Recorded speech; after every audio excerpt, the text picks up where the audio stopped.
Summary of The Great Inflation and Its Aftermath. The Past and Future of American Affluence. By Robert J. Samuelson. The Inflationary Cycle. Almost 50 years have elapsed since the United States experienced the start of an inflation-dominated economic cycle. From 1960 to 1979, U.S. inflation grew from 1.4% to 13.3%. By 2001, it had fallen to 1.6%, almost its 1960 level. The Great Inflation, from the mid-1960s to the early 1980s, could be considered the U.S.'s greatest domestic policy blunder since the end of World War II. These decades of inflation had a huge impact on prices, politics, business, employer-employee relations, global trade, and the evolution of American society. People take price stability for granted, but when prices increased in the 1970s, food and housing costs became uncertain, and savings declined. Worse, Americans did not know who could regain control of the situation. Ronald Reagan won the 1980 U.S. presidential election due to public discontent over double-digit inflation, which caused 4 recessions, from 1969 to 1970, 1973 to 1975, 1980, and 1981 to 1982. Late in 1982, inflation rose again, unemployment hit 10.8% and the U.S. standard of living fell. The Dow Jones Industrial Average was no higher in 1982 than in 1965. The Great Inflation was an unintended byproduct of the U.S. government's attempt to control business cycles and cut unemployment.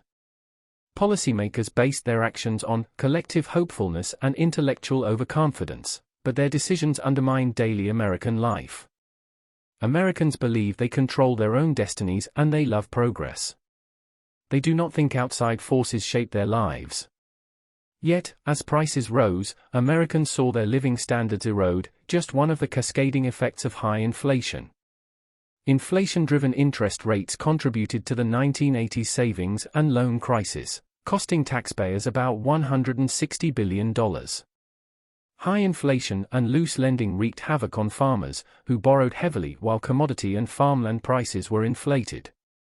But when interest rates rose and commodity prices plunged in the 1980s, farm foreclosures soared. Inflation, increasing interest rates and falling commodity prices led to the Third World Debt Crisis of the early 1980s, and fed U.S. public anger toward the stock market. After 1982, inflation broke, though few commentators give enough credit to the power of controlling it. Inflation's decline produced disinflation and lower interest rates, which helped fuel the home-buying frenzy. The public mistakenly assumed disinflation would continue forever, pushing home prices higher. This environment also generated the drive for globalization. Historically, when inflation is quiescent, the U.S. economy gets stronger. Reagan and Bill Clinton both made overstated claims about their budget reductions, better tax policies, and lower deficits when, in fact, low inflation was the major factor behind their economic successes. This oversight is part of a larger problem. Historians do not analyze economic events. Too many people find economics boring and journalists primarily cover current events. As a result, major economic forces, such as inflation, get omitted from history. America's greatest domestic policy blunder. The inflation of the 1960s resulted from an ambitious intellectual effort to increase growth. This Keynesian thinking was labeled New Economics. Academic economists Walter Heller, James Tobin, Robert Solow, and Paul Samuelson believed the U.S. could control its business cycle and achieve full employment, about 4% unemployment. They fostered consumer demand and higher costs, breaking the self-restraint that had silently kept prices and wages in check. Heller, Solow, Samuelson, and other economists said the public should abandon its old economic myths, including belief in the positive benefits of public debt and slight inflation. Such changes would introduce a new equilibrium, they said, giving workers power to bargain for higher salaries. These ideas, plus a tax cut proposed by John F. Kennedy and implemented by Lyndon Johnson, helped the U.S. achieve 4% unemployment in 1965, when the economy expanded by 5.9%. The public embraced the new economics. John Maynard Keynes made the cover of Time as a symbol of contained inflation and widespread prosperity. Yet, new economics had a dark side, a negative impact on the business cycle, blamed on the politicians. Richard Nixon made unemployment the worst alternative to inflation. He told his Fed chairman Arthur Burns, "I'm counting on you to keep us out of recession." This mindset stood until the 1980s as inflationary forces simmered. In practice, the wage price spiral, the cycle by which prices increase when employees demand higher wages, produced inflationary expectations, which begat price jumps. When inflation re-emerged, people blamed Vietnam War spending and oil price increases. One of Jimmy Carter's policymakers later said that Carter's financial administrators had misjudged pent-up inflationary pressures, and focused, instead, on growth and low unemployment. They weren't the only ones. Every president from Kennedy through Carter, except Ford, made the same mistake of relying on a combination of monetary policy and price controls. These presidents misidentified the real problem, the prevailing doctrine of seeking growth by pursuing new economics despite inflation. To break the new economics doctrine, Reagan and Fed Chairman Paul Volcker attacked inflation with political and monetary policy. In the fall of 1980, inflation was 11%. By 1981, interest rates on the 30-year U.S. Treasury bond averaged 13.5%, highlighting investors' lack of confidence in the government's ability to manage inflation. With Reagan's approval, Volcker raised rates and restricted credit, aiming to create a recession to break the inflationary cycle.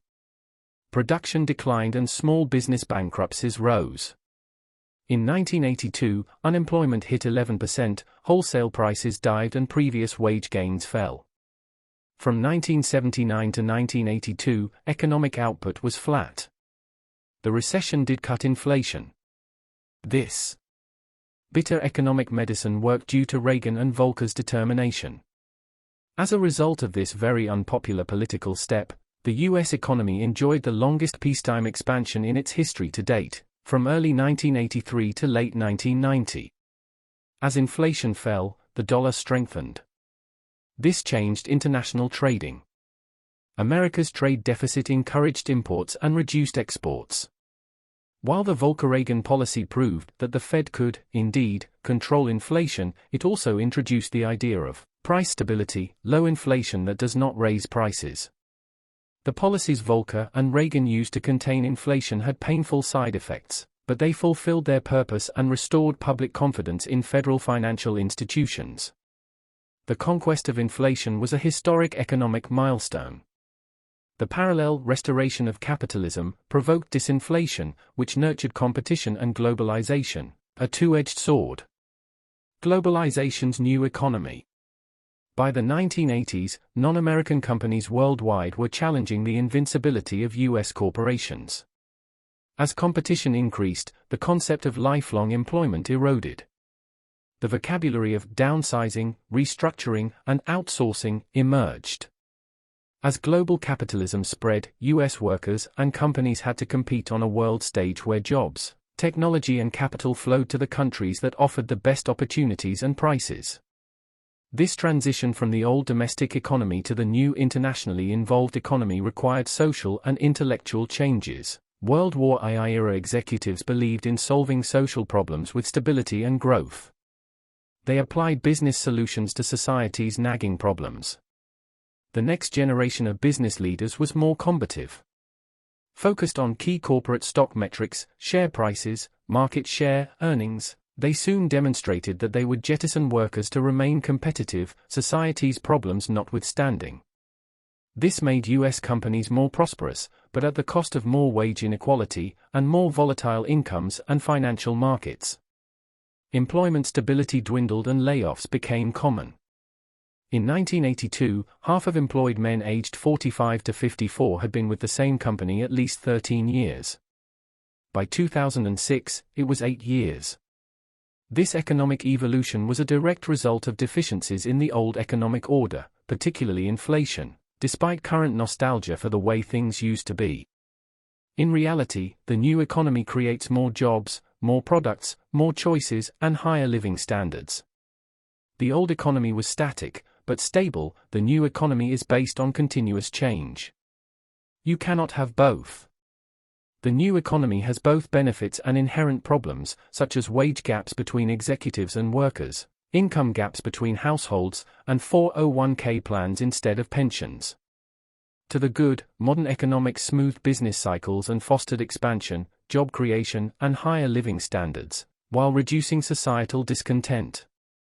This period of great moderation produced positive effects in the 1990s and launched the 2000s, but it remains unclear if its gains are permanent. Capitalism's business cycles tend to fluctuate based on spending patterns and other changes. A breakdown in the financial system disconnects saving, investing, borrowing, and lending from each other, thus creating losses and investment bubbles. This places ordinary Americans in a precarious position. They are culturally conditioned to expect that if they get educated, work hard and act like good citizens, they will enter the middle class. That belief is based on the assumption that politicians can control the economy. The Great Moderation demonstrated that no one knows if a destabilized economy can regain balance, with or without government intervention. This creates tension between economic stability and the average person's quest for more income. Former Federal Reserve Chairman Alan Greenspan saw the flexible economy as a sign of strength, but it has meant job losses and weaker industries. From 1982 to 2006, the Great Moderation ushered in rising living standards, higher median incomes, and 46 million new jobs. Yet Americans now face job insecurity, job migration, and income disparities. The Social Security Administration says annual growth will fall to 2% by 2020. Indicators also project less growth, largely due to growing numbers of retirees. Trends like globalization, increased credit, and more government-paid welfare also could hamper growth. Is growth still a valid measure of societal progress? If growth froze today, Americans still would have history's best living standard. And how are people using this prosperity? Economist Robert Frank warns that obsessive consumption spawns discontent while starving the public sector. Lendl Calder adds that this consumption treadmill serves no social purpose and does not make people happier. Studies find no direct correlation between wealth and happiness. Instead, people report that good relationships, fulfilling jobs, spiritual meaning, and stable moods make them happy, not wealth. Yet, economic growth builds social cohesion and optimism. An expanding middle class strengthens democracy and fosters economic success. Many powerful constituencies urge economic growth, at any rate, despite these three pervasive issues. 1. The welfare state. The U.S. must contain its welfare costs, perhaps by raising eligibility requirements or reducing benefits. Citizens take Medicare, Medicaid, and Social Security for granted, but the government cannot guarantee all of these entitlements forever. 2. Debt and growth. The U.S. should hold inflation to 2% a year. The Fed must balance its role as the lender of last resort, with its obligation to provide enough liquidity for banks to do business. Globalization and the changing financial system make this harder. 3. Globalization. The global financial system is increasingly interconnected. Many countries invest in the US and use US dollars to stabilize their currencies and their trading positions. Globalization has positive and negative effects, and receives far too much of the blame for America's problems. In reality, other nations' economies are getting stronger and they are competing with America for raw materials, goods, and services. The US must learn to manage economic nationalism and economic reliance on other nations.